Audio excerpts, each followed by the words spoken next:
session we are discussing about respiration, isn't it? So plants, do they respire? Yes, plants also respire. And what is the gas needed by the plants during respiration? It is also oxygen. Okay, they use oxygen in the process of respiration, and they give out carbon dioxide just like other animals. Okay, and do they have any respiratory organ? Yes, they are also having respiratory organs like stomata. Stomata, you have already studied. What are stomata? They are pores, isn't it? Holes present in the leaves. And each part of the plants, they respire separately. Okay, leaves, they respire. Okay, exchange of gases like oxygen and carbon dioxide takes place through stomata in the leaves, and in alder stems. Okay, there are some other structures known as lenticels. Lenticels, okay, which help in the respiration. And roots also respire separately. Okay, roots respire. So for roots, from where they get oxygen? From the soil only. Okay, so only if the soil is waterlogged for more time, what will happen? The plants will get decayed, isn't it? Or the plants will not be able to grow if the soil is waterlogged for or water is filled in the soil for more time. Is it clear? So plants do respire, and the gas which is required during respiration is oxygen, and they leave out carbon dioxide. Is it clear?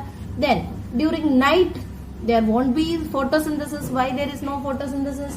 Because there won't be any light during night time. So at that time they do only respiration. Okay, so plants also leave out carbon dioxide during night time.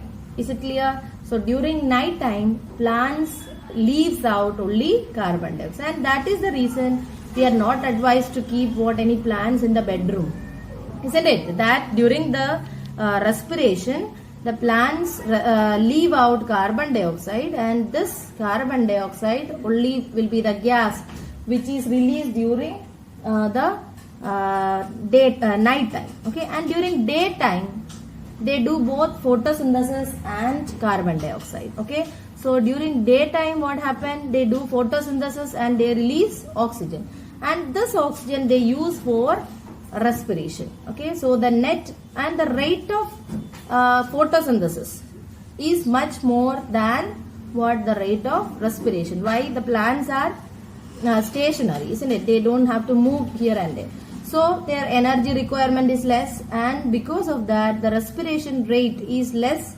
in plants when compared to the rate of photosynthesis. And during photosynthesis, which gas they release? They release oxygen. So during daytime, okay, the net gas which is released by the plants is oxygen. Is it clear?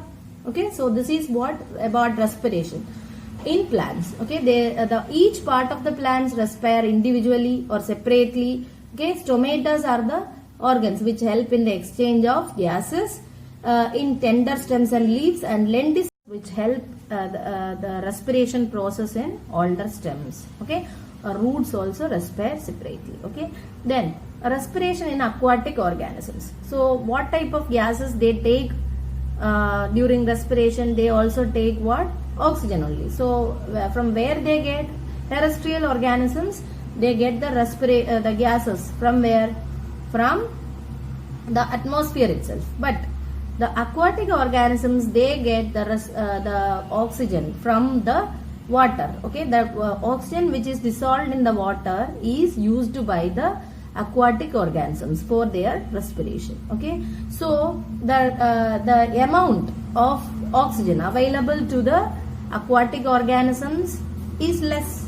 Okay, the amount of oxygen available to the aquatic organism is less, as it is less. Okay, the amount of oxygen dissolved in water is less when compared to the the oxygen present in the atmosphere. So the rate of respiration will be very high. Okay, the rate of respiration will be high in aquatic organisms. Clear? So why the rate of respiration is very high in aquatic organisms? Because they have to depend on the oxygen which is dissolved in the water, and the amount of dissolved oxygen will be less when compared to the atmospheric oxygen. Clear? So they have to do respiration much more. Okay, and some other aquatic organisms. Okay, in aquatic organisms, so the rate of respiration will be high when compared to the terrestrial organisms. Then when you talk about the terrestrial organism, they take what? Oxygen from the atmosphere, isn't it? So there are various respiratory organs which help in the process of respiration. For example, amoeba, they take what? Oxygen with the help of their cell membrane.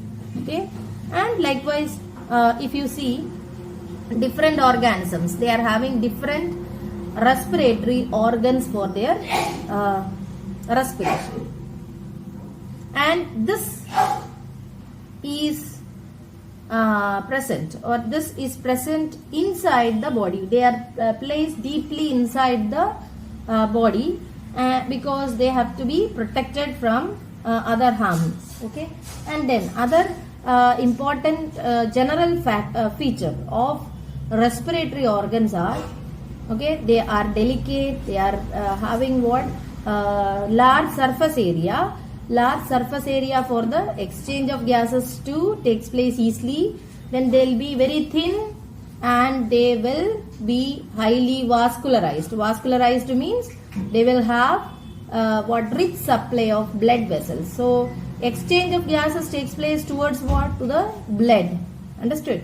So for this, the blood vessels should be richly supplied in the respiratory organ. So whether it is cell membrane or book lungs or book gills or lungs or gills. Gills are what? The respiratory organs of fishes. So whatever it is, they share certain common features. What are they?